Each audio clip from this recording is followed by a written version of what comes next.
Hello, I'm Sebastian. Welcome to Nine Nar Trees podcast. Today, I will summarize and review the book. The Power of a Woman's Words by Sharon Jaynes is a faith-centered guide to understanding how everyday speech can strengthen or strain the people closest to you.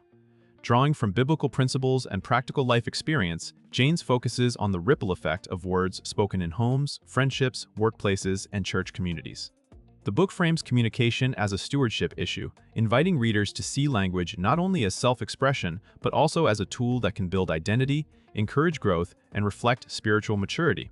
Rather than presenting polished scripts or quick fixes, it emphasizes heart-level transformation that changes what comes out in moments of stress, conflict, and disappointment. Readers are encouraged to replace sarcasm, criticism, and careless comments with intentional words that heal, guide, and affirm. The overall tone is both challenging and hopeful, offering a clear path for women who want their speech to align with their values and make a lasting positive impact on others. I will give you key takeaways from this book. Firstly, words as a force that shapes identity and atmosphere.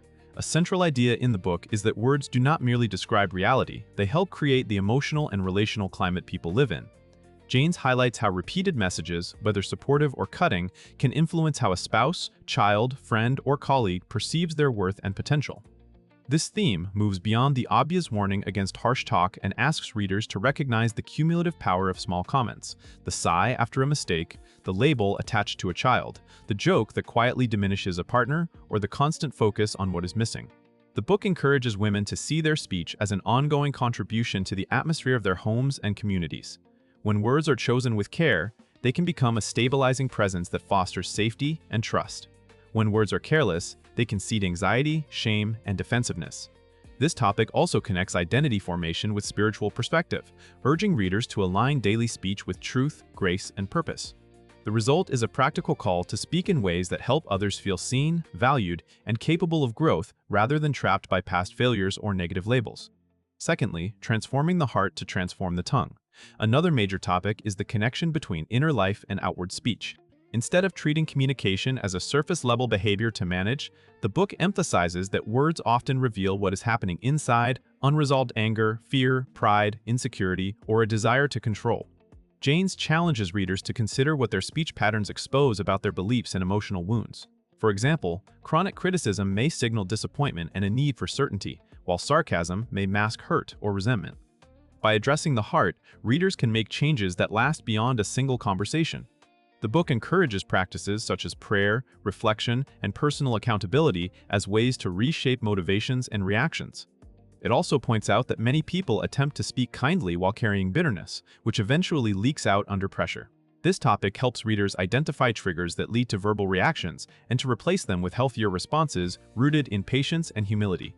The goal is not perfection but progress, developing a consistent way of speaking that reflects integrity, compassion, and spiritual maturity even during conflict or fatigue.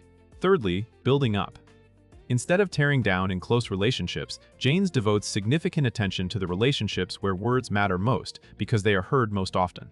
In marriage, parenting, and close friendships, daily communication can either reinforce connection or slowly erode it. This topic explores the difference between correction and condemnation, between honesty and harshness, and between venting and constructive conversation. The book encourages readers to replace patterns like nagging, fault-finding, and comparison with language that honors both truth and dignity. That includes learning to affirm effort, name strengths, and express disappointment without disrespect. In parenting, the message is especially pointed. Children tend to internalize what they repeatedly hear, so speaking words of direction should not eclipse words of delight. In marriage, the emphasis is on partnership, respect, and the long-term effect of tone, timing, and public versus private comments. Jaynes also highlights the power of apology and repair, showing how a willingness to admit wrong and ask forgiveness can reset a relationship after harmful words. The overall focus is practical: speak in ways that protect trust, invite dialogue, and create emotional safety while still addressing problems directly.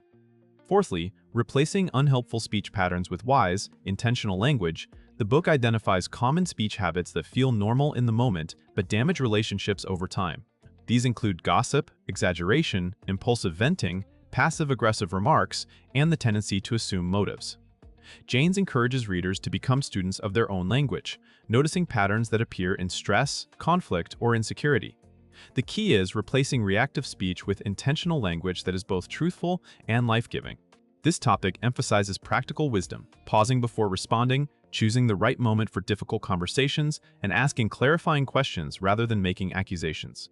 It also underscores how encouragement can be specific and effective, not vague flattery. Instead of saying, "You are great," wise speech might name a concrete action and the character trait behind it, reinforcing growth. Another part of this topic is discernment about what to share and with whom, especially in community settings where prayer requests and concerns can slip into harmful talk. The reader is guided toward communication that is consistent with integrity, privacy, and kindness, turning everyday speech into a deliberate practice of respect. Lastly, speaking life through blessing, encouragement, and spiritual perspective. A distinctive aspect of the book is its focus on speaking life, not simply avoiding harm. Jaynes frames encouraging speech as an active calling, using words to bless, to guide, and to remind others of hope.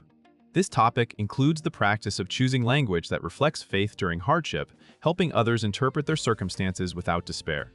Encouragement in this sense is not denial of pain, but the ability to acknowledge difficulty while still pointing toward meaning, endurance, and God's presence. The book also invites readers to speak words that align with a person's potential rather than their current struggles, reinforcing identity anchored in spiritual truth rather than performance. This can show up in prayerful language, affirmation, and supportive counsel. Another emphasis is consistency. Encouragement is most powerful when it becomes a habit, not a rare response to crisis. Jaynes suggests that a steady stream of respectful, hope-filled words can change how a family communicates, how a friendship heals, and how a community feels. Over time, intentional speech becomes a legacy, shaping others long after the moment has passed. In conclusion, this book is best suited for women who want their faith to influence how they communicate in real life, especially in marriages, parenting, friendships, leadership roles, and ministry settings. It will also resonate with anyone who has felt the regret of saying the wrong thing at the wrong time and wants a better path than willpower alone. The benefit is practical and personal, learning to examine motives, reduce damaging patterns like criticism or gossip, and replace them with words that create safety, courage, and clarity. Readers can expect to gain a stronger sense of responsibility for the emotional environment they help create, along with a hopeful vision for change that begins in the heart and shows up in everyday conversations. Compared with similar communication or self-improvement books, Jaynes offers a distinctly biblical framework that treats speech as spiritual stewardship, not just a social skill. The focus on blessing and encouragement gives the message forward momentum, moving beyond avoiding harm to actively building others up. If you want a book that combines faith, relational wisdom, and actionable guidance for speaking with greater grace and intention, this one is worth buying and revisiting as a long-term reference for healthier relationships. If you would like to support Sharon Jaynes, you can buy the book through the Amazon link I've provided in the podcast description. After reading the book, please let me know what you think and share your thoughts. See you around.